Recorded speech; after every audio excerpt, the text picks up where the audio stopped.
Dude. Al. I am tripping right now. I feel like I've totally lived through this day already. Deja vu? Yes. The day reset when you died, right? Yeah. I might be able to help with that. I died 11 times. I was stuck reliving the same day over and over again until someone wearing a baby mask murdered me on the night of my birthday. Turns out it was my roommate, Lori. I kicked her crazy ass out a window and killed her, which broke the loop. But now I'm living the better version of my life.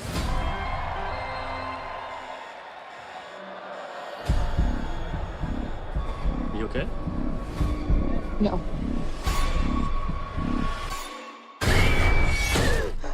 Oh, hey, you're up. I folded your pants for you. No way.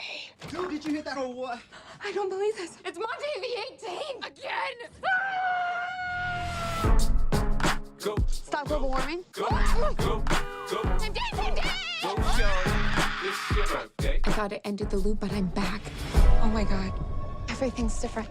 This time, it's coming after all of us. If you don't reset the day and try again, they're dead for good, aren't they?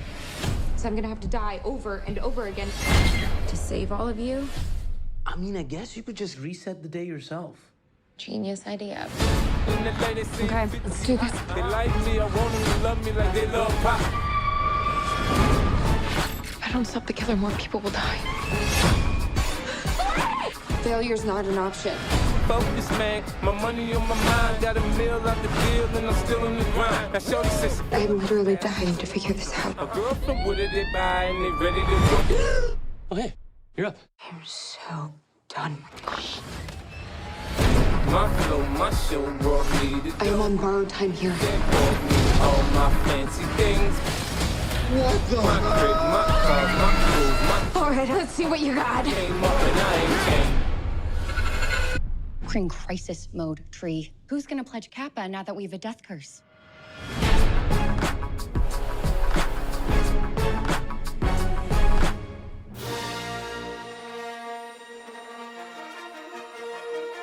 Ba-ba-ba-ba. This is year 7. That's right, year 7. This is year 7 of Movie Month. For 30 days, I'll watch 30 movies and do 30 podcasts. This is day 14.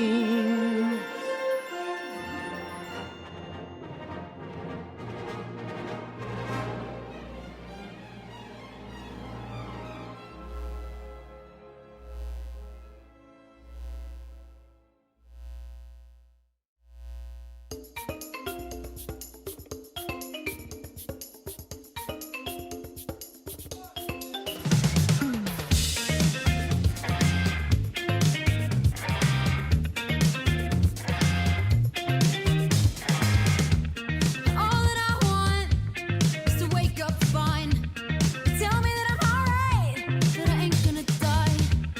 All that I want is a hole in the ground. You can tell me when it's alright for me to come out. Happy Death Day to you. Happy Death Day to you. Happy Death Day to you. That's today's movie. Welcome back, everybody, to day 14 of Movie Month, where today I watched the 2019 comedy Happy Death Day to You. Comedy horror comedy sci-fi. Yeah, this one was a little different.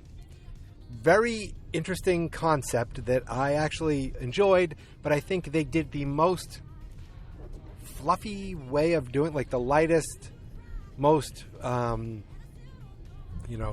shallow way of doing it. But I don't mean shallow like it was, poorly done. I just mean shallow like it wasn't very in-depth. Like the sci-fi was very on the level, just like there's science fiction in this, deal with it. Like, so I think, did I do Happy Death Day last year? I think I did it last year. And that was kind of the Groundhog Day of horror movies, where a girl finds herself in a time loop where she dies every day, and she comes back and she has to figure out who the killer is. What I don't remember or never understand is, what if she just didn't die? Did she ever just go to sleep and wake up and it happened again? I feel like it must have happened. They didn't even try that in this movie. Happy Death Day to you. She figured out that it was her friend last time and blah, blah, blah. And this time around, one of her boyfriend's friends wakes up in his car, and he goes, and you already know, they're setting things up. They're setting things up for him to see a dog that barks at him, see a homeless guy begging for money, see a guy almost run him over with a motorcycle, on a skateboard, see a guy yelling at a guy with a trombone. The same girl is back asking for donations outside one of the buildings in the college. He goes into the college and runs into his friends, and he goes to his college, runs into his friends. Then he goes off to this lab. He's in like a physics lab, some sort of, physics, engineering, smart, sciencey stuff lab, where he's with a couple guys. He's with a guy and a girl that are in his class, and they are working on this machine, and this machine got a major energy spike at 12:01. I feel like that was never explained, what made this thing have an energy spike at 12:01. But whatever it was, this energy spike seems to be the cause of this movie. Where the last movie, but this movie, well, it's the same kind of thing. It's just caused by a science fiction machine that these guys made. Okay, accept that, deal with it. That's your movie. So the dean of students or whoever comes in, and he's like, we're shutting this thing down. This machine is causing too many power outages throughout the college. And they unplug it and they take it away, and the kid's all upset. And then he's sitting there and he gets a photo taken of him, and the photo taken of him is of him sitting down.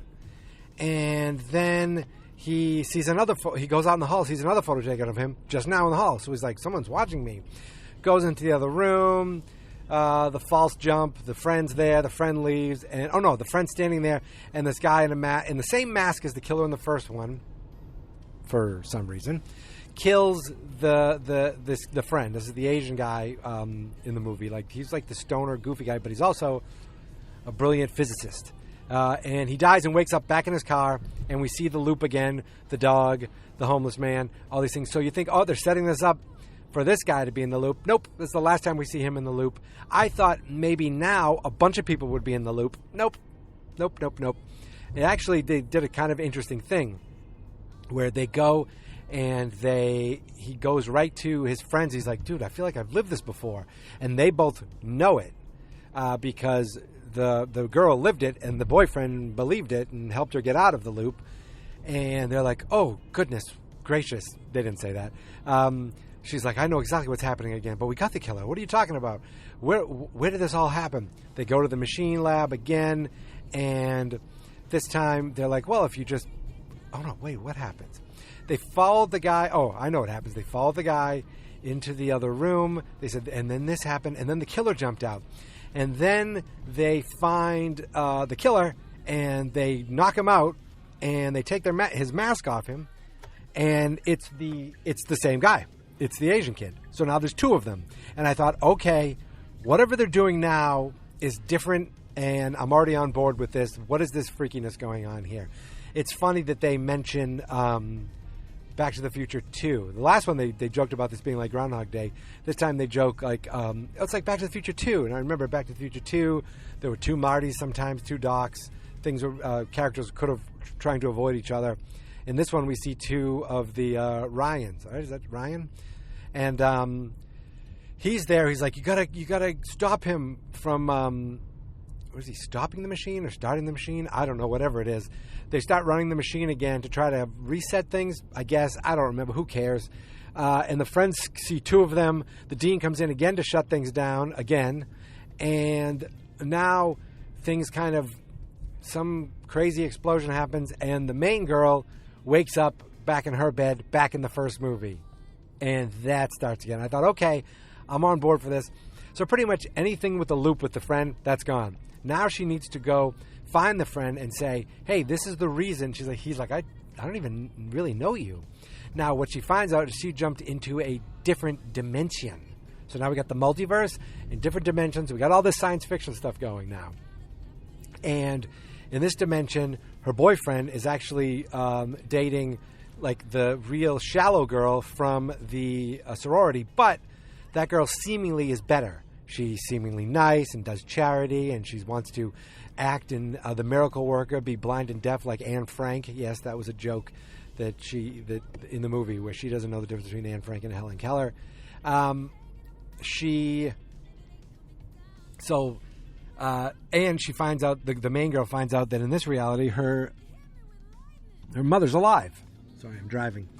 I'm going to the dollar store.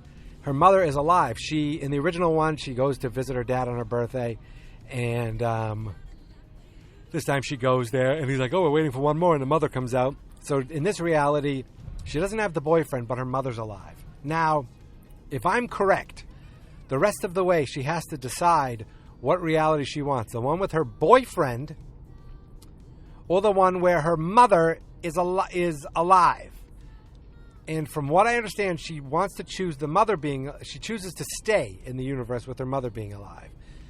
And then she realizes she can't have it all. And then she wants to, okay, wait, what the frig? Oh, and then she wants to go back to the original reality, the real reality, because she realizes all these memories she has with her mother aren't real. They aren't even her.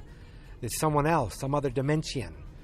But she chooses to go back to the other reality, because that's her life, where her mother's dead. That doesn't quite fly with me. Look, he's a college boyfriend. You'll get over it. Your mother's alive. Let the woman live. Now, maybe the woman lives in this dimension anyway, and in the other dimension, you're not there. So it doesn't really matter what dimension you're in. In this dimension, the mother stays alive. It matters where you are. And you're being selfish because you want to choose your mother staying here instead of going back to where you belong. So maybe that's it. Maybe you could say, okay, she's making the right choice because she's going back to where she actually belongs. And maybe the girl who lives in this life will come back. I don't know. That's quantum leap rules. I did like that they're like, we calculated this wrong. The machine, they calculated it wrong. They figured it out. And they're like, wait, if we figure it out, it's going to take us so long. What's the difference? We're going to forget. So then she starts studying, and she starts trying to remember every little thing that they say in this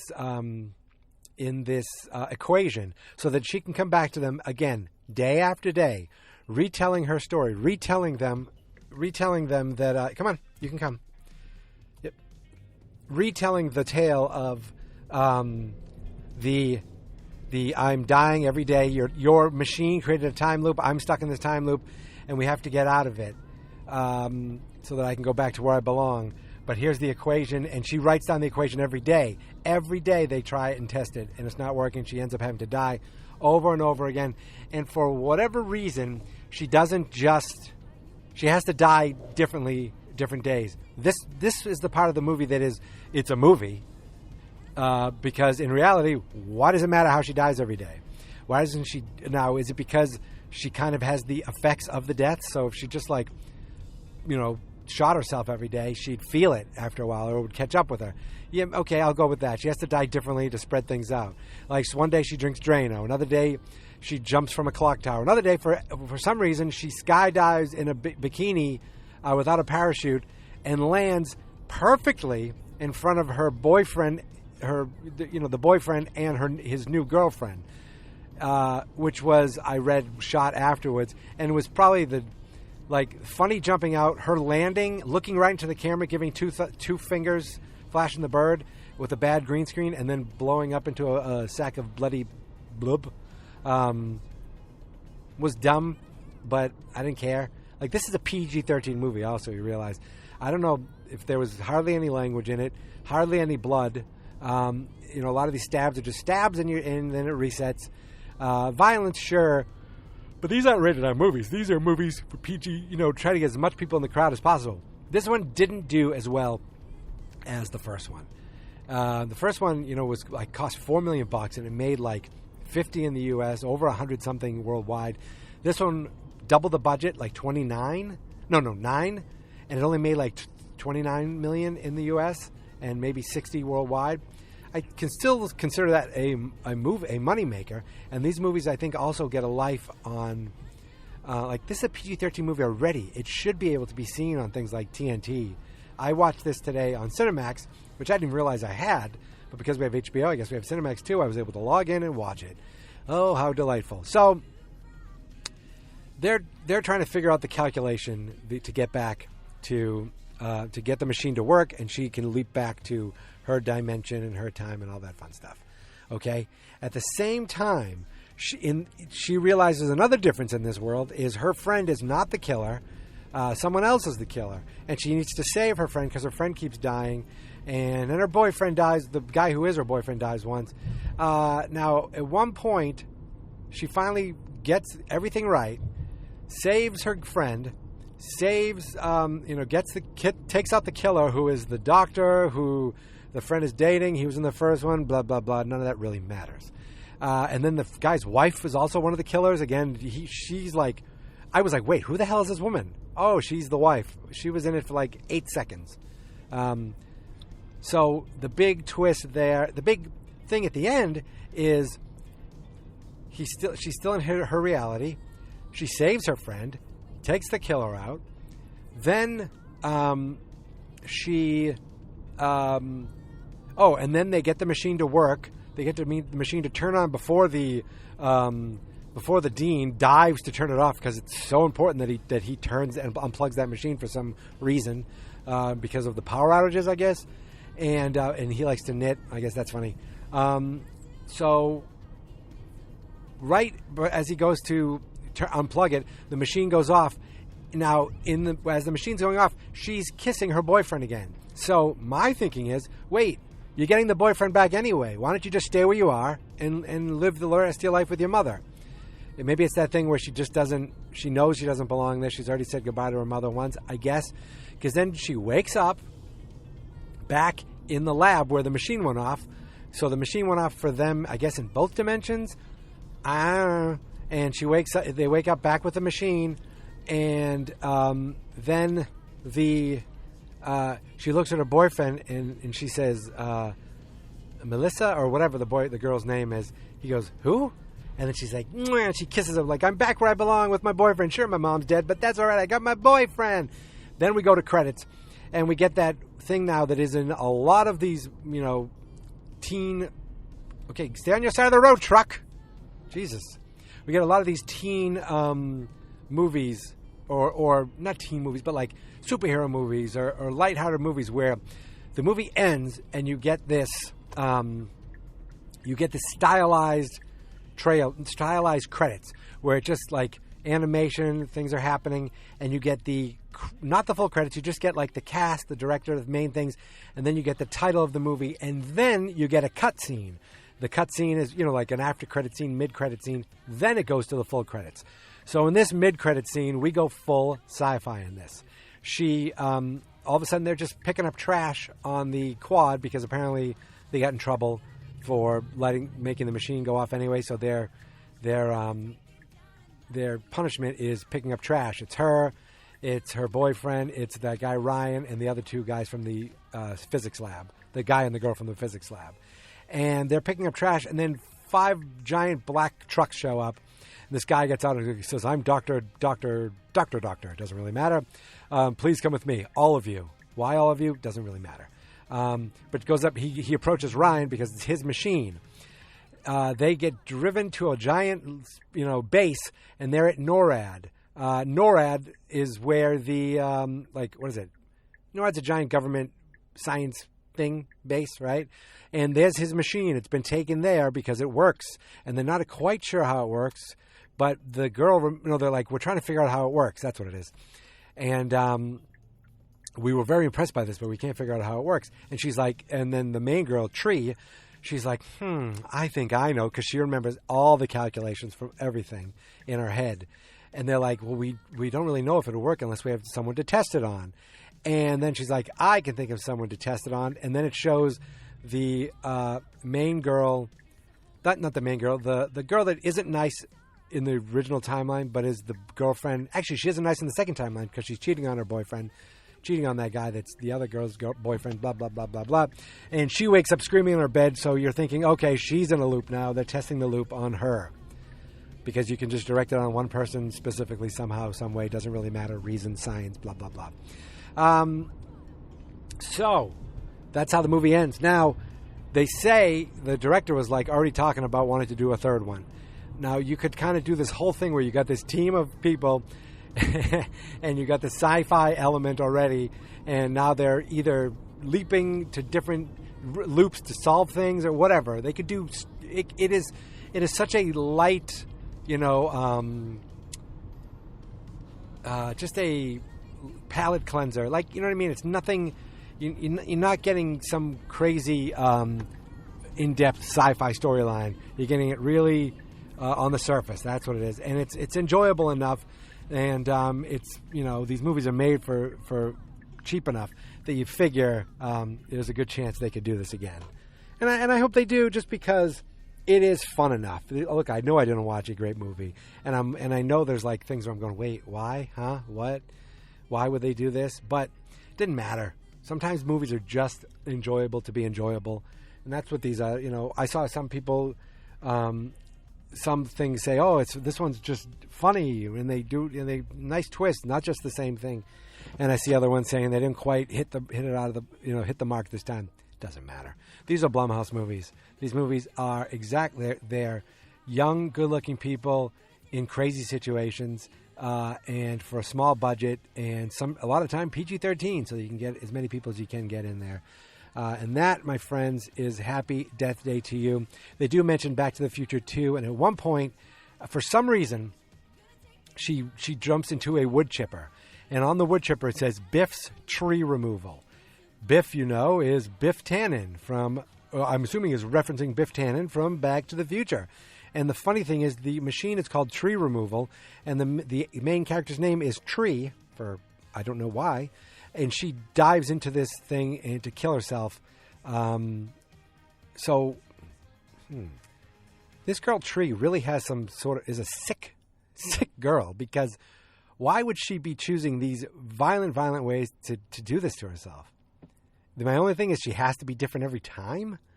I mean, at one point she drives. Oh, she wants to stop the machine because she doesn't want to lose her mother. So she she crashes herself into a giant electrical grid.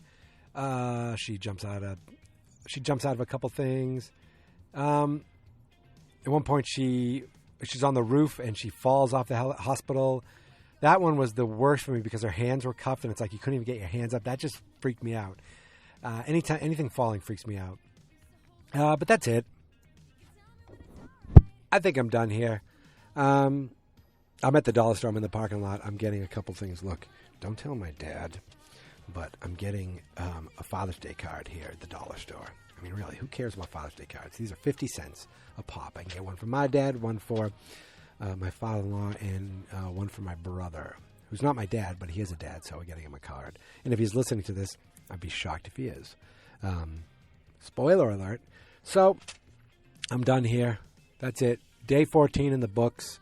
We've gone a full 2 weeks now. Can you believe it? Tomorrow is the halfway point. We have day 15 tomorrow, and then after tomorrow is only 15 to go. Wild. And I got, some ideas of movies. In fact, this movie that I did today was like a last-minute thing. I went into today thinking I was going to do another movie, and I said, you know what? Nah, I just want to do kind of a light, dumb movie today. I wanted to see this. Let me see where it's streaming. Hey, it's on Cinemax. Hey, my Fios login works. Boom, let's watch it. And that's what I did. The movie that I was going to watch today, I think I'll watch this week at some point. We'll see. We still have plenty of movies to watch, my friends. We're not even halfway there. We're not halfway there. I'm not singing again. All right, folks, you can find me on Twitter and on Instagram at Geek Mentality. The website is fansnotexperts.com, and on Facebook, it's Fans Not Experts. We're available everywhere podcasts are available, Spotify, Apple, and every place else. And yeah, that's it. Now, I promised you I wasn't going to sing, but that's me now. But I can't talk about me from many years ago when I recorded this theme song. This is my podcast. I made it. Geek Mentality's what I named it. And I think you should listen and subscribe. 'Cause I'm kinda funny and awesome. I think that I'm worth your time, and I'm kinda handsome. My mom says, please listen and please subscribe. At least listen to this episode. Fans not experts.